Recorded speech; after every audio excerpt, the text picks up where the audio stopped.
So I'll give you a little background on me. I'm a 40-year mechanic. I've been a mechanic for 40 years. And I'm just trying to get on YouTube to create some teaching moments for people. Um, Tonight I'd like to, the filming's a little different for me because it's a little hard to get a good shot at what I'm doing. But I'm gonna try my best. So what I'm gonna try to do is get this camera set up in a good position where we can go over starter operation. So I have a starter here on the bench, and I thought I'd just do some teaching about things that you can look for, or how you can test, things that you can do to make your job easier when it comes to replacing a starter. I have some tricks that I can teach you that will can help you quite a bit when it comes to installing a starter. I've installed thousands of starters in my career, and so anyhow, so we've been working on we've had a project going called the 7.3 IDI project, where we picked up a 1992 Ford F-250 with a 7.3 liter IDI, which is a non-computer controlled. Hey, thanks for the buck, man. Appreciate that. Totally, I didn't even expect that. So, what I'd like to do is I'm going to go over to starter operation tonight. But I was talking about the IDI project. We have an IDI project where we're actually restoring. We found a 1992 Ford F-250 with a 7.3 with a non-turbo, and we're gonna restore it and bring it back to life. So we got it here. We bought it unstarted, no batteries in it. We didn't know anything about the vehicle. So we're doing videos on that and bringing everybody up to speed on how it's going. So the project on that is we're gonna verify the engine doesn't have no problems, transmission doesn't have any problems, get it running, which we have started already, and then we're gonna start doing modifications on that. And if you have comments, let me know about the IDI. We're going to do some exhaust on that. I've been asking questions to other people because really I've worked on a lot of diesels, but I've never been a lover of diesels. But now I just recently bought a really nice trailer that I want to tow with, so I'm trying to put together a nice rig for that. So let me know in the comments, what you would recommend on the exhaust. I was thinking 3-inch, making memories. Oh, absolutely. Making memories. We watch your stream all the time. Can you shout out my hubby? His name is Lou Sasso. Shout out, Lou Sasso. How's it going? Cute Pawns, welcome to the channel. This is my first time doing a live with YouTube, but I want to keep it more like, I want to keep it automotive, which that's what I kind of do. So I'm Go Big Garage. They call me Go Big. And I'm going to go over some things on this starter, if you guys don't mind. Let me get the camera set up, and I apologize if it's not running real smooth, because I've never really done the lives with YouTube. So this will be a first for me when it comes to YouTube. So let me get a camera set up so I can kind of get a good shot. I don't know. Orientations, rotate device back. Okay, so you can't turn the camera from what it says. So let me reorientate this camera where I can get a good shot where I can. If you guys hang out next time, I'll have this all figured out. I just want to see if I can get this. Give me just a moment. I might need my other tripod. Hey, Will, what's up, brother? The small bro, Will, Gamester. You guys welcome. Let me manipulate this camera some, okay? Sorry for that. I'm just trying to get the camera in a position. When you move it like that, they don't like it for some reason. So I'm going to try to get this located and flip the camera around where I can give you guys a good. And I apologize because I don't really know the controls very well yet. Okay. So what I'm gonna do is let me get this set up.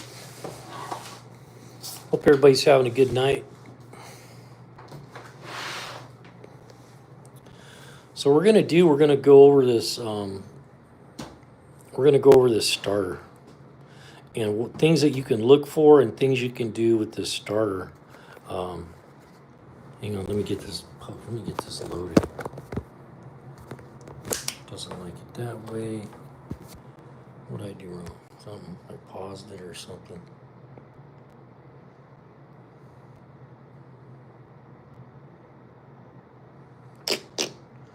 Not sure what I did.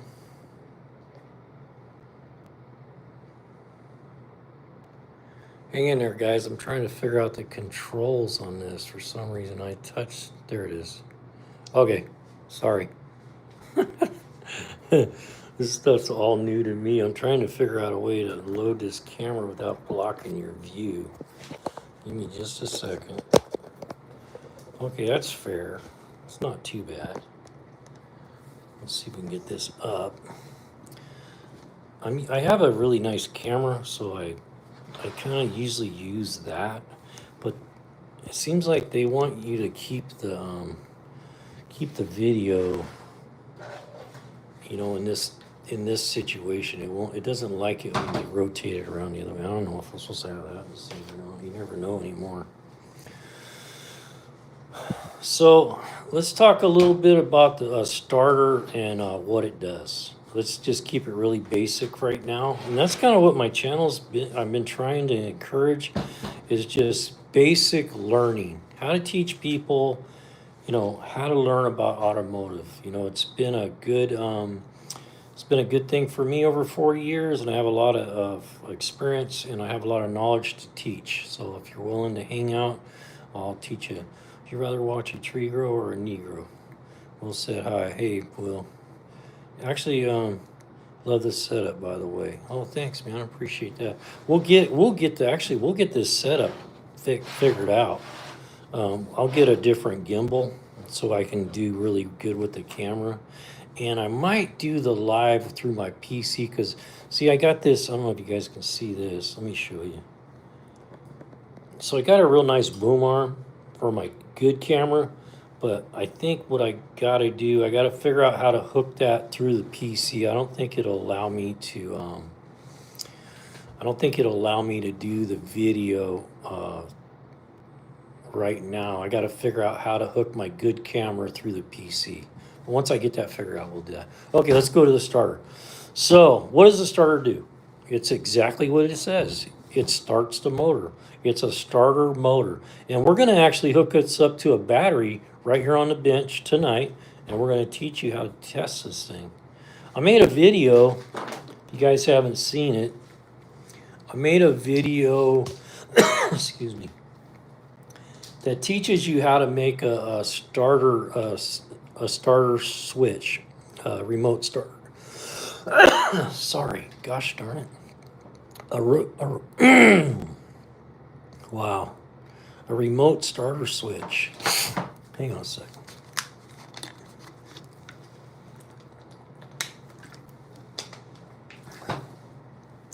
So I made a video that shows you how to build one of these remote starter switches in your garage with just a switch. Get one of these from the junkyard. Costs like 50 cents at the junkyard. And I just found this old clip in the garage.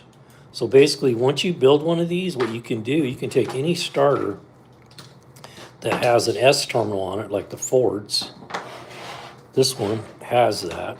If you look right here, it has the small little, I'll teach you what this wire is about in a minute.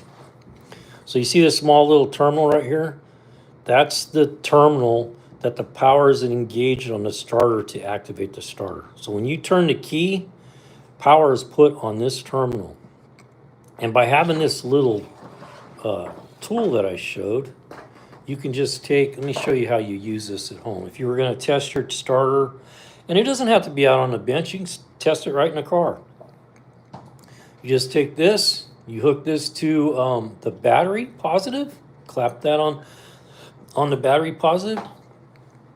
You take this, which is just a standard Ford connector that you can get at the junkyard. And right now I got this little pigtail on there, but I'm just going to see if it'll hold for now. It should. And you just do that. That's all you do. So if anything that has this type of a terminal, and you can put an alligator clip on the end of this, so you can do it on any kind of vehicle that has a solenoid. So you attach this red one to the power, you attach this to the starter, and when you push this button, that will engage the starter. And I'm gonna wire it up so you guys can see how that works. So one of the things you need to, I know this ain't the way to do it, but this is the only tool I got sitting right here. I'm gonna see if I can loosen this up real quick. I know this is not the way to do it. I get it. I shouldn't do that, but I'm live and I want to get this going. I want to show you guys something on this. I know I'm breaking my own rule here. If I seen one of my students do that, I would go crazy. These are a set of crimpers that I used today to was doing a different video, and I'm not in a garage. I'm in the house. So I got a little studio in the house that I try to shoot a lot of video from, because it's just set up nice, has nice lighting, and you know, hey, whoever sent that buck, man, thank you. I didn't even expect that. I didn't even know you could do that on these.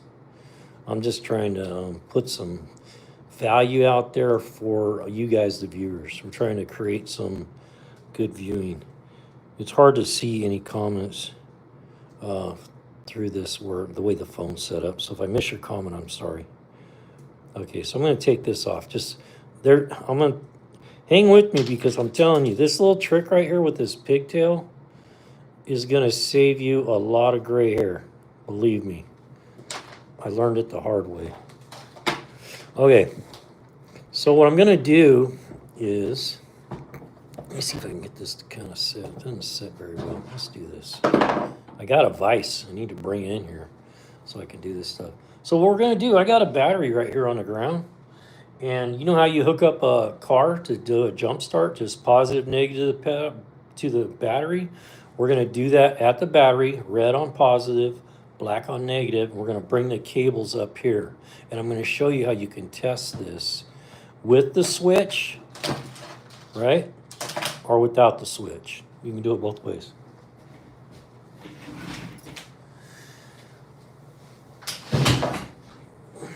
Stick with me. It'll be worth waiting on, believe me. So I got a battery up on the table. You can't see it. I have a good set of jumper cables. And so what we're gonna do, we're gonna hook, let me show you so you can see what I'm doing. This is out of my Ford pickup, not the IDI, but this is out of my 99 Ford. So we're just going to hook positive to negative on one end of the cables. Make sure your other two cables are separated so you're not going to create an arc. So you're going to go positive with that cable. You're going to go negative with this cable. So right now, all we've done is we made these leads hot. So now we're going to go back over here to our starter.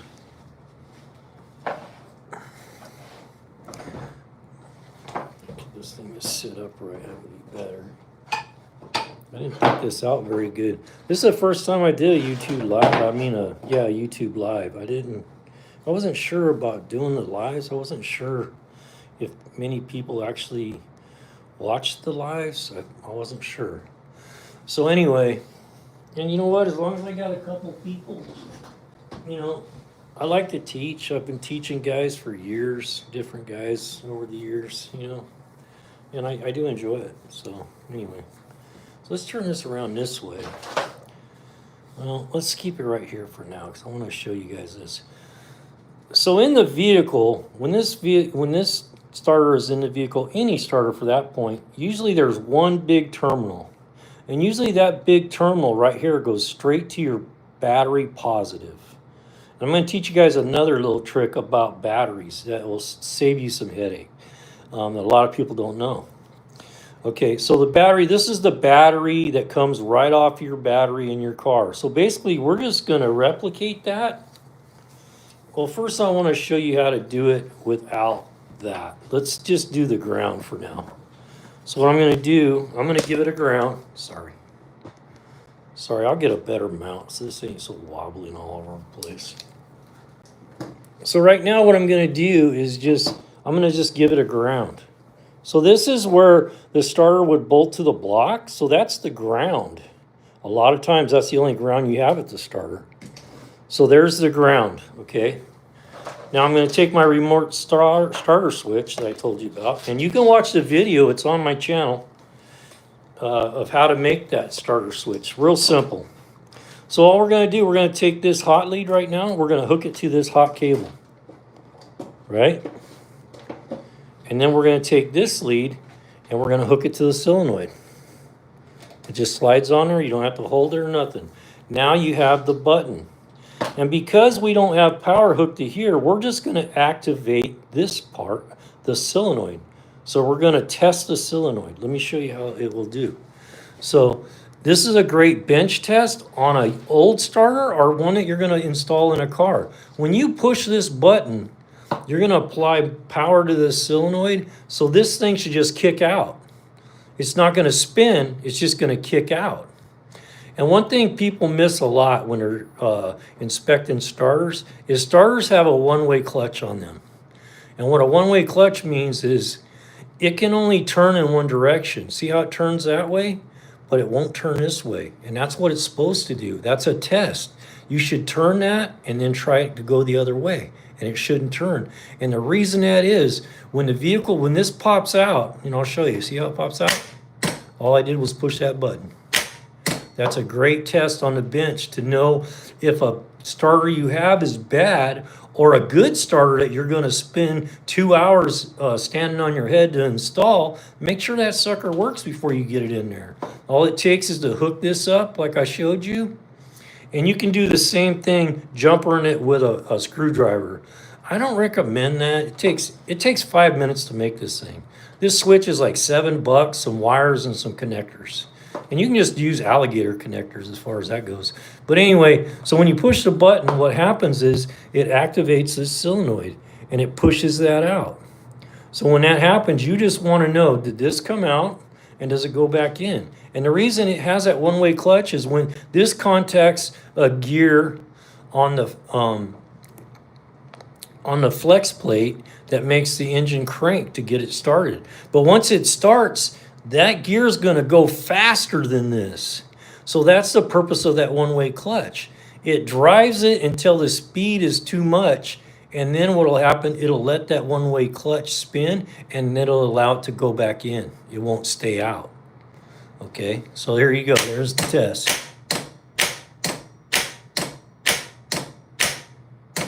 So you get a good look at the gear. I'll go over a couple little things about what you should do when you buy a starter. You should actually count the number of teeth on the gear and make sure they're the same as the number of teeth on the one that you took out. This right here, I've been recommending these for a while. These are gear reduction aluminum housed. The original starter for this is a 7.3 diesel. This original starter that you pulled out from the factory, that thing weighs like 35 pounds. I mean, it's got to weigh at least 25 pounds. It takes almost both hands to hold that thing up in there. Sometimes it takes 2 people to get it up in there and hold it in place to get a bolt started. These things, you can hold these up with one hand. I can put one of these in with one hand, okay? So that's the first test. That tests the solenoid. So all we're going to do the same thing we've been doing, except we're going to remove this. Now, what we're going to do, we're going to put power on this cable, on this terminal, and that's the terminal for the motor. So right now, when we hook that, when your solenoid's working, when it pulls that in, it's going to actually turn the motor. So that's a test. The first test is the solenoid to see how this is looking. Now this will be this, and you can do this on a bad one or test a good one before you install it. Okay. Give me a second. Let me set this down. I'm sorry. I'm gonna get a better tripod for this because this doesn't work very well. It's all shaky and I'm working on it. You don't want to touch that with that negative right now, I'll tell you that.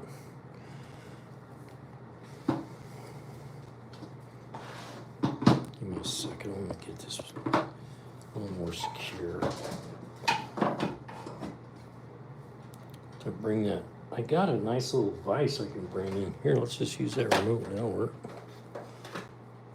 I like using a remote for the starter, right? Okay.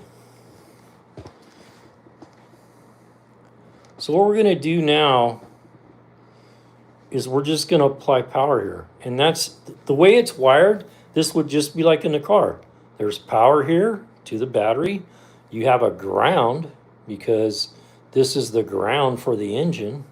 And then you're putting power on here when you turn the key.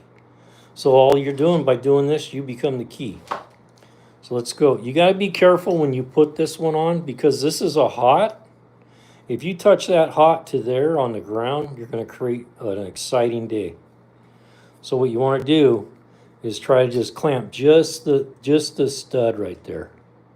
You see how I'm on there? Okay, so I got power. And the other end of this cable is just to a battery, positive, negative. So now, when we activate this starter, we already know the solenoid works, but now we're gonna test the motor. So if we used to kick this came out, but the motor didn't turn, we would know that we have a defective starter. And we just didn't waste 2 hours rolling around, standing on our head, getting this thing in place to find out that the brand new starter that we bought from whoever is bad. And it happens. I've seen it happen a lot of times. So here we go. So right now we're going to engage this. And when we do that, we're going to kick this out and it's going to actually run the motor. You ready?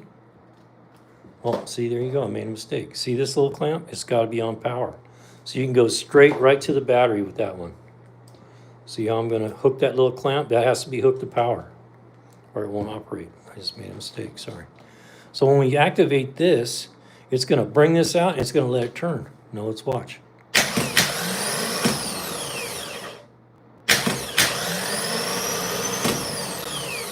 That's exactly what it's doing in your car. When you turn this, when you crank the engine, power is being applied on that little wire right here. It kicks in this solenoid, and there's a set of contacts inside here where this big one is that connects this power to the motor and makes it run. So that's a great test. That's a great bench test for a starter, is to check the one-way clutch, both directions, check the solenoid, so have this off of there, and just hook that red lead that we have over there onto this, and that tests just the solenoid, and then hook to here, and then you get to test the motor. You can't test how many amps it's putting out, but you can. It's a pretty good guess that it's working pretty good. Okay, so let's go over some things that you should consider. Let's say, okay, I'm going to disconnect. The best thing I want to remind you, always get your grounds disconnected. So I've got the ground off the starter. We're going to remove this ground from the battery because now, because it doesn't have a ground, it doesn't care. See how I touch that case and it doesn't do anything? If I had that ground hooked up, that would blow a spark that would get you excited, believe me. So get your grounds disconnected. I'm going to disconnect all this stuff, all the testing. I hope that testing kind of helps you guys. And if you would, go check out my video. I made a video. Let me get this thing out of my hand so I can do something here. I got to get like a head mount on this thing or something. I got a GoPro. I've used that quite a bit for different things, but I'll get my good camera figured out on the next live. I promise you that. And just some background on me. I'm 61 years old. I just went out and I just put a starter in a 7.3 a couple days ago. So if you're a young man thinking about getting into this, you can do it. And if you're somebody that just can't really afford to be paying a mechanic all the time, we're going to teach you stuff on this channel that where you can do basic repairs. You don't have to pay a mechanic $200 an hour to put in a starter. You can put a starter in. If you have basic common sense, You can do this. It's not that hard. And I'm going to go over it right now. And I guess there's gifts on here. Some guy sent me $1. Whoever that was, thank you. Appreciate that. So, let me talk a little bit about the mounting here. So this, how a starter goes in, you'll see it has, this one has, most have 3 bolts. Some only have 2, but most have 3 bolts. So 1, 2, 3. That's what holds that starter on that car. That's all it's holding it in there is those 3 bolts. So in the vehicle, it's usually like this. You know, it's usually in there. And this part, a lot of times on the Fords and like on that 7.3, this is really hard to get to. But what you do is, first of all, inspecting the new starter, match it up with your old starter. Obviously, if you get a gear reduction, it's going to look different. But match it up to the old starter and take a look at the distance between where it mounts and the cone where the gear comes out, and say, make sure they're pretty similar. Look at the hole diameter right here where the bolts go through, because if this is a smaller hole, you're not going to mount this starter. These are all little things that you want to look at. Look at the solenoid here. Make sure that little nut is on there, because sometimes at the rebuilders you'll get these out of a box and there's no nut, and sometimes it takes a while to figure out what the thread pitch is and all that to find a nut that works. Once you get it out of the box and you're pretty confirmed that you got the right starter, do what I just did. Do a bench test.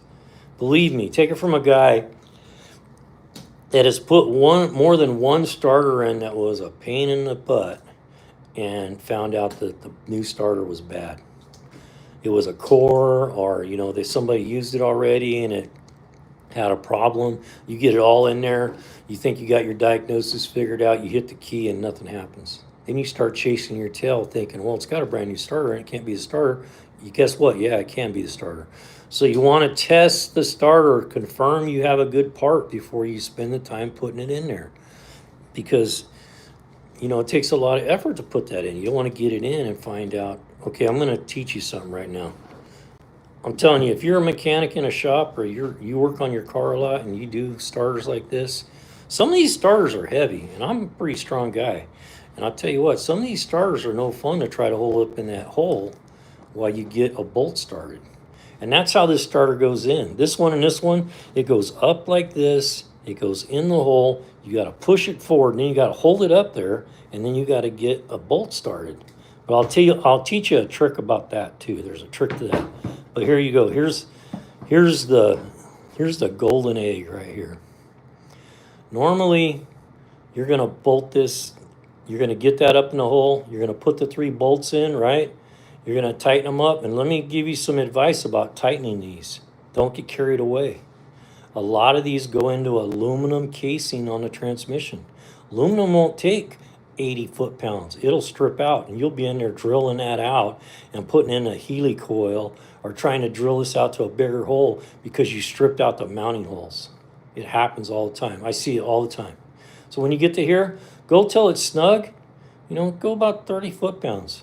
It's really hard to get a torque wrench in there, but you kind of will get the idea of what 30 foot-pounds feels like. So here's the game changer.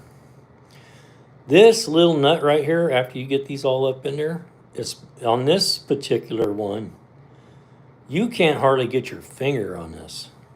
I've done it. I can do it. I can get it up in there, but once you get up in there and you can't see that and you're trying to get that started in your hands like this, if you slip with that little nut, guess what? They only give you one. If you lose that thing, man, you got to go to the toolbox. You got to go downtown, figure out what thread pitch this is to get another nut on there, and it's really hard. It's not easy to get that on there. It's hard enough with it right here on the bench, but I'm going to show you a trick, and I'm telling you, this can save you hours. I'm not exaggerating. The wire that goes on there looks kind of like that. So what you do is and it goes in, you see how it's bent like that? it goes in like that to keep this from, you don't want this touching anything. You don't want it touching the case or any of that.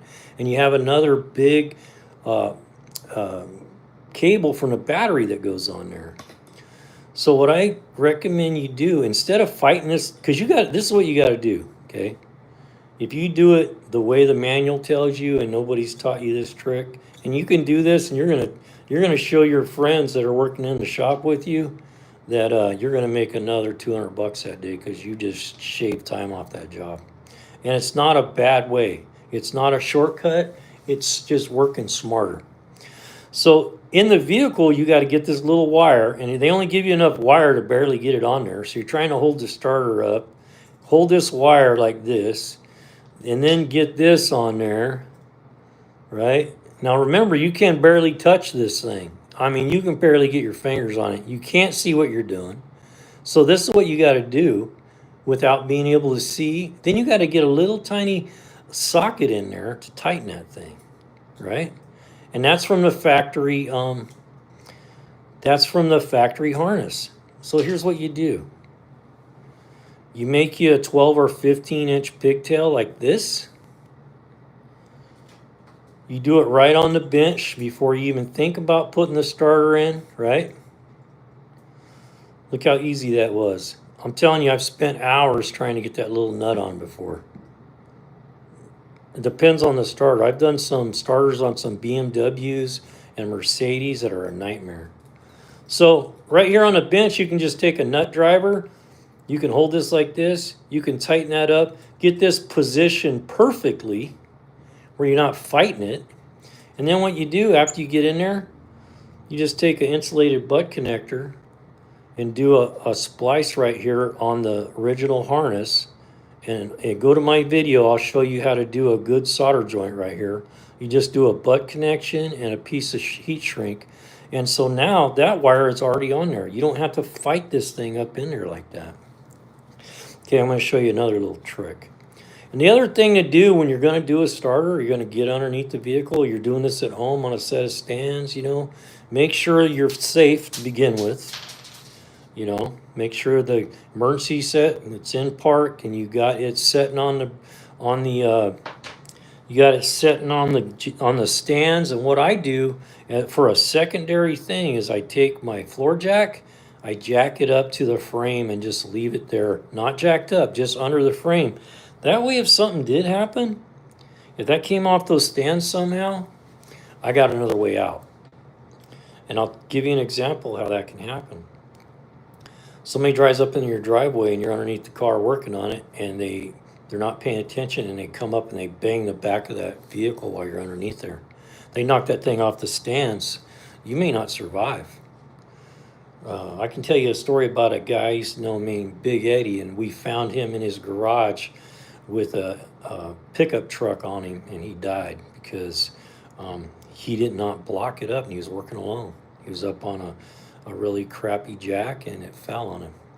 So, that's something to think about. Okay, so before you crawl underneath the car, right, you're going to have to put the cable on this. Find out what size this is. Get the wrench or socket, however you decide to put it on. Socket's usually a good thing. You got wobblies and whatever you got for tools. If all you have is wrenches, you can do this job with a wrench. People have been doing it forever. You can do it with a wrench. So you figure out this is a 5/8 on this one. So you get your wrench for this. You figure out the size of socket for this while you're, right there at the bench. You figure out the size of the mounting holes here, or the nut. Figure out the diameter of the bolt and get the correct socket. Usually you want to have an extension and have enough extension to get to about the back of the starter where you're not fighting it up in here. Get a long extension if you got room, and then come up in here and use your wobbly. And I'm going to shoot a video. You guys watch it. I'm going to show you a trick about how to keep that bolt from falling out of a socket. It's a good trick. And how to tighten up a wobbly to where it doesn't fall up and down like that when you got it on there. So find out what your diameter is on your mounting bolts. Get the tools you need. get a nice light to light up the area. I just bought these little lights from Harbor Freight for like $1.80, and they're magnetized. They're super bright, you know, and they have a little hook on them so you can hook them up in there where you're working and you really see what you're doing. So get good lighting, get your starter, get your tools. Just make sure that the ground is disconnected at the battery before you start wrenching on this thing. And what I usually do is I take everything and I put it on a narrow sheet of plywood, put my starter, put my tools, and I slide it all under there in one motion underneath the truck. Everything's under there, crawl underneath there and do the install. Okay, so there's some tips for you on how to install a battery and save a lot of time. This little pigtail trick, I'm telling you, you got try it. All it takes is get some eyelets, and what I usually do when I make this pigtail, you know, I use a butt connector right here. I don't use the plastic ones. I use the steel ones, and then I solder it, and then I put a little solder right on the joint at the bottom so this doesn't get brittle and break off. Make it nice and stout, and then you can just bend it, put it on there. This little 12 or 15-inch pigtail will save you an hour on some of these starters, believe me. Ford actually started doing it with some of their starters came with this on it, and then they had you do this for good reason. Okay, let me see, what else can we talk about? Let's talk about, you know, the circuitry of the starter. So when you get in your vehicle, and I'll tell you a little secret too about checking a starter. If you understand relays, you'll see a lot of people when they have a problem with the starter, they crawl underneath the car with their test light, and they're trying to get on here with the light to see if they're getting power and all this stuff. But I'm going to save you a big headache. Let's say you get in a car and you crank it and you get nothing. You don't hear nothing. You don't hear nothing clicking. So you don't know, did the ignition switch go bad? Did the neutral safety switch go bad? Do you have an open in the wire that goes on this little terminal that we talked about? Is the terminal broke off? Is the solenoid bad? There's a lot of things can happen, but I'm going to teach you something right now that if you put this in your bag of tricks, it's going to save you a lot of time. Every car, most cars have a starter relay. So you can go to the fuse panel, find the starter relay, and usually it's a 4-pin, and usually 85 and 86 pins are the power and ground that activate the electronics that closes that relay. So forget about 85 and 86 because that's the ones that's coming from the switch to close the relay. So find 30. 30 is usually power. Hey, garden party, how you doing? The pin 30 is power. You should have power on pin 30. So if you jump power from pin 30 to pin 87, right? There's another one there, 87A. It's not usually used. But if you jump her from pin 30, check for power. Well, you don't have to check for power. Just do it. If the starter engages, you're done. So jump from pin 30 to pin 87. And I'm going to show you. I'm going to make a video to show you how you can take a standard relay, cut the top off of it, and gut it, and put a little micro switch on top so you can use that in any car. You find a starter relay, you pull it out, you put that in, you push the button.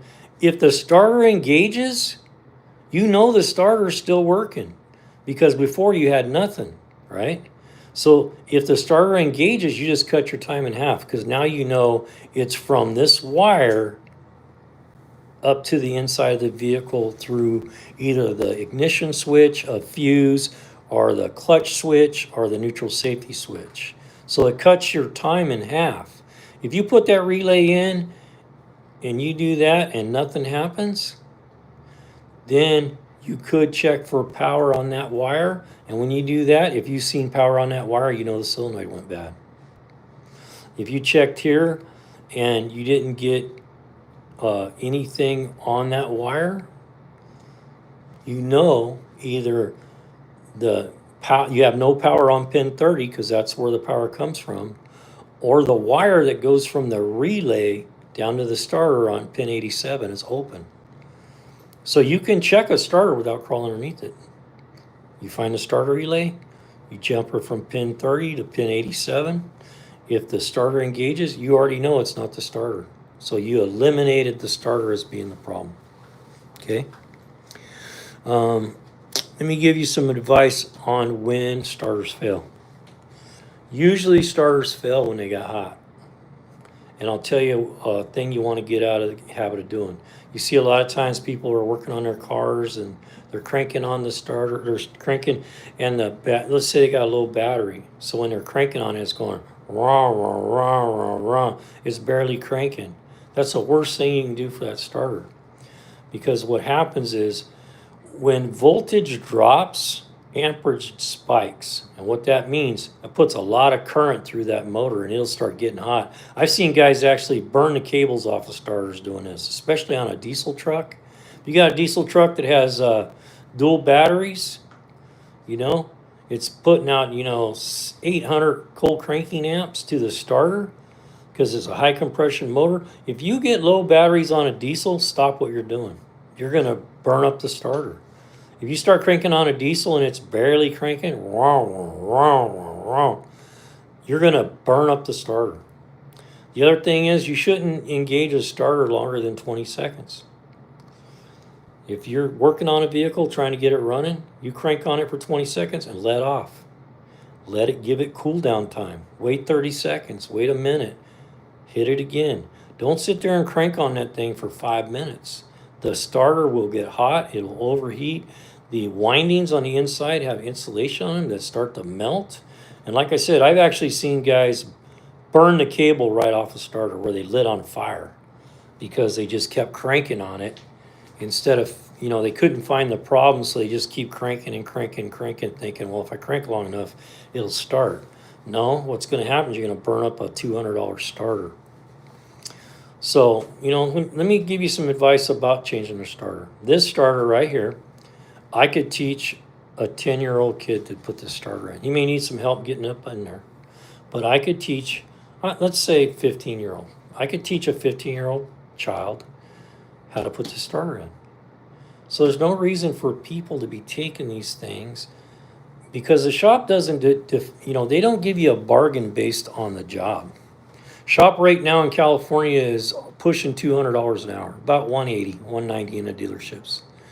So if you took a car to the dealership, say this car that didn't run, it doesn't start, you take it in there, they're going to charge you an hour diagnosis time, minimum. So there's $200.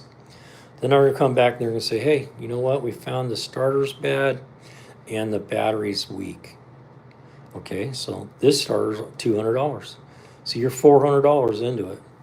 Okay, they talk you into the battery. There's another $150. $550 repair. Guess what? You could do this job by yourself for $200. So why be taking this in? It's some things should go to the shop. Don't get me wrong. Sometimes you need a qualified technician that knows what he's doing, to confirm what the problem is. But sometimes if it's stuff like this, you get in a car, you crank it, and it goes clack, clack, clack, clack, and you think it's the starter. You pull it out, you bench test it, you verify, oh, it's got a bad starter. Go get a starter. You can install this starter in about 30 minutes. You really can, especially if you use my little trick I showed you about. One thing about these Ford starters I forgot to tell you. See this terminal right here? You see that little hole right there? Let me see if I can point it out to you. See that little divot in these two pieces of metal right there? Right in the middle right there? On the Ford cables, there's a little tang. And that tang has to go right there. And what it does, it holds that cable in position so it doesn't rotate around and touch something it's not supposed to. So when you put a Ford cable on, if you have this tang on your starter, it needs to go in that hole. And let me show you a trick. So let's say you get up underneath the truck, you're getting ready to put that starter in, and you're thinking, man, this thing's heavy. I can't hold that up and put that cable on all at the same time. So what you do is you hold the starter up on its tip, the other way. you hold the starter up. No, actually, I had it right the first time because you want to get to this. You hold the starter up on its cone like that. And a lot of times the cable, it's just barely long enough to get on there. And sometimes it'll be like this, where you got it on the cone, but it's still 2 inches. So what you do is you take a 2x4 or two 2x4s, whatever you need, and you slide it up underneath this cone like that. Now that brings this up. And you just balance it on that 2x, and you're not having to hold the weight of that starter up. Then you go ahead and get your cable on there, put this in the tank, tighten this bolt. And a lot of people will disagree on this. Believe me, I've put in a lot of starters. Once you get this cable on, a lot of times you can just let it hang on that cable. That's a 1/2 inch diameter copper cable. Is it great for the cable? No. Is it best not to do that? Yes. Does it happen? Yeah, it happens. And you want to get this cable on first before you start messing with this little wire. So if you don't have the pigtail or make a pigtail, you don't want to do that, and you're just going to use the factory one. If you connect this big heavy cable, now it will hold this in place while you get this in there. You don't want to hook the little one up and have all that weight of that starter hanging on that little wire, and you're trying to put the big cable on. Put the big cable on first, tighten it, get it in position, then get this one on. So here's my last recommendation I'll tell you about installing starters once you get done. So you got the mounting bolts in, right? You tighten them up to torque, it's up in the hole. You got the big cable from the battery on there. You went ahead and you attached this, or you put the pigtail, so you got this attached. The starter is completely installed.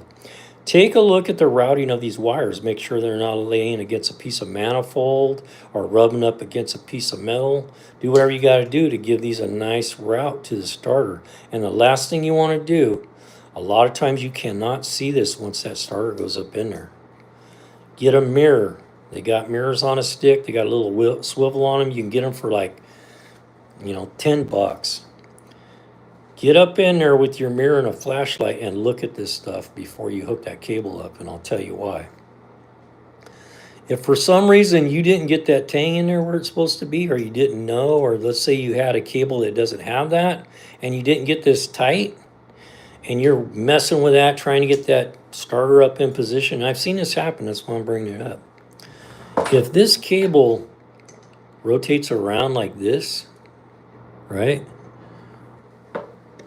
And it touches here like that, as soon as you hook up this battery cable, this starter is going to start cranking.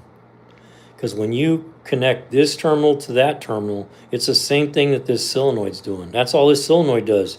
When you put power on this solenoid, it says, hey, give me power on that. And that's what it does. There's a set of contacts that come up. They connect this to this. The other thing that can happen, if you rotate this and you have a big, long fitting here that's not insulated, and it rotates and actually able to come in contact with the starter right there, now you got a dead short to ground. That will burn that cable in half. Seriously. So get up in there with a mirror. Make sure that this cable is out of everything's way. Make sure this wire is out of everything's way and it's not up against a hot manifold or something, just as a last check. And then when you hook up your battery, you want to hook up the ground last. So this power red cable gets hooked up, and then the ground cable gets hooked up. Okay, so I'm going to probably end with one last thing about batteries. I appreciate you guys being here tonight, because it's nice to have somebody following what you're saying, and you feel like you're making a difference. And if you guys would, go check out my channel, Go Big Garage 66 on YouTube. I'm Go Big, and we're producing a lot of content, and we appreciate your subscriptions if you would. And we're going to have some up and coming things coming. So we're going to do a lot of this like educational stuff. I can teach at the very minimum level, and I can teach to a master mechanics level. I've been an ASC certified master mechanic for 40 years. I ran a fleet for a government agency, so I have a lot to offer you. So, okay, I'm going to teach you one more thing, and this is about batteries. A lot of people, I'm surprised how many mechanics that I've talked to that don't know this, that have been working, they've been working in the field for 25 years and they don't know this. I don't know how, but they don't. Well, I didn't know for a long time.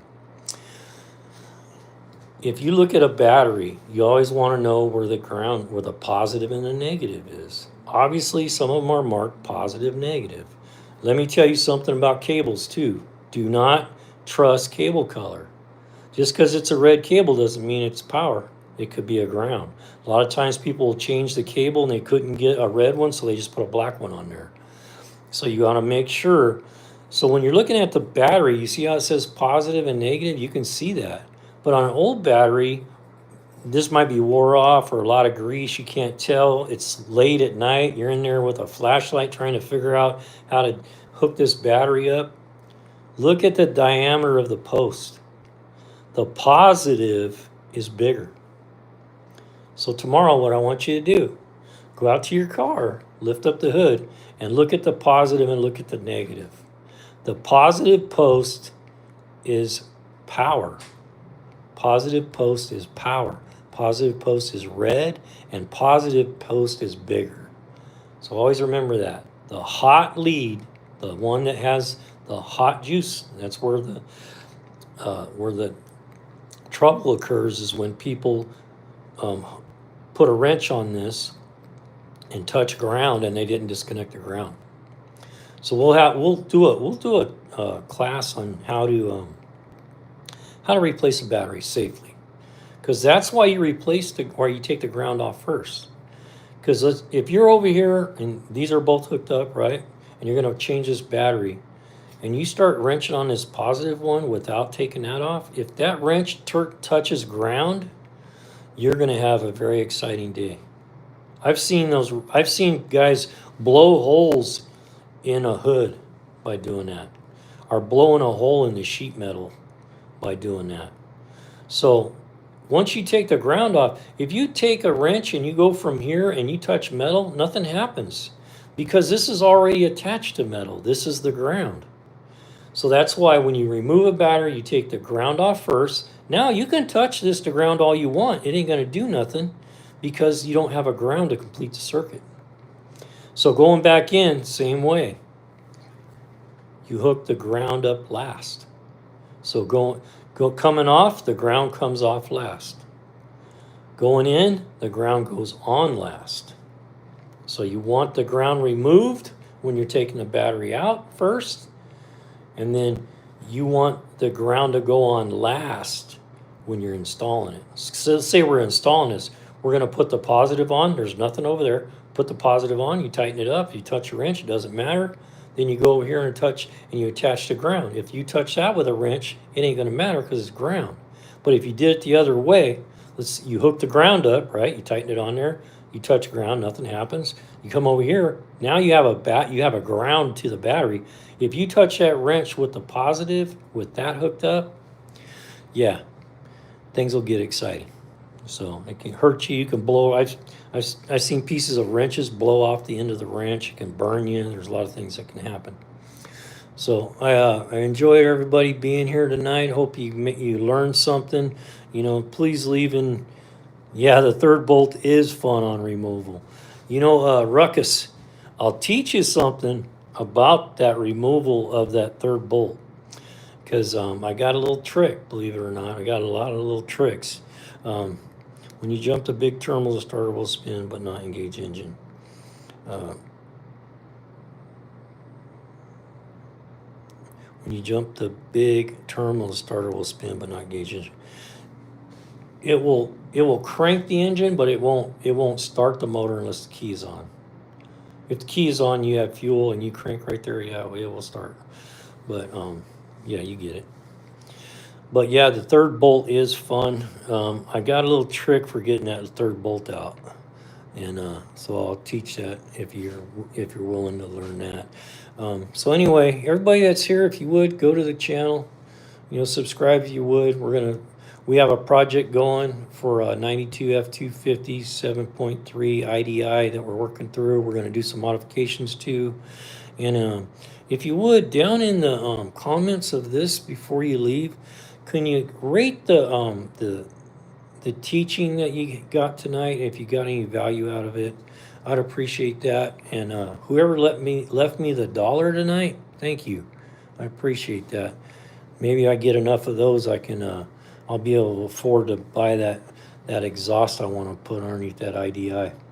So anyhow, from YouTube land to all you guys that are out there watching this live, you know, I appreciate you being here tonight. I gave you an hour of my time. I appreciate everybody. Hope everybody has a good night. And stay tuned because I got a lot to teach you. I did drivability for many years. I worked with a scanner, but my go-to, my bread and butter is electrical. I'm known for electrical, and I'm actually back to work part-time now because the shop that I retired from, they asked me back. So I'm back working part-time. I want to encourage you young guys, if there's a lot of young guys on here, don't be afraid to get into auto mechanics. There's a lot of money to be made right now. The wages are way up. In my area right now, if you're a good tech, you can be making $70 an hour. $50 an hour is not unheard of, but if you're a good technician that has 10 years experience, you can be making $70 an hour. So, you know, don't let people poo-poo on you being a mechanic, because mechanic isn't about a guy anymore that is a guy that can't do anything else. Mechanics are highly sought after, they're highly educated, and they're highly needed. So, you know, if you're thinking about auto mechanics, you know, stick with the being on the channel, because I'll teach you all I can. You know, I'm willing to teach, and that's where I'm going with the channel. I like doing the videos. We're doing some videos, you know, trying to get our monetization up, but you know, so anyway, as Go Big always says, go big or go home, baby. You guys have a good night.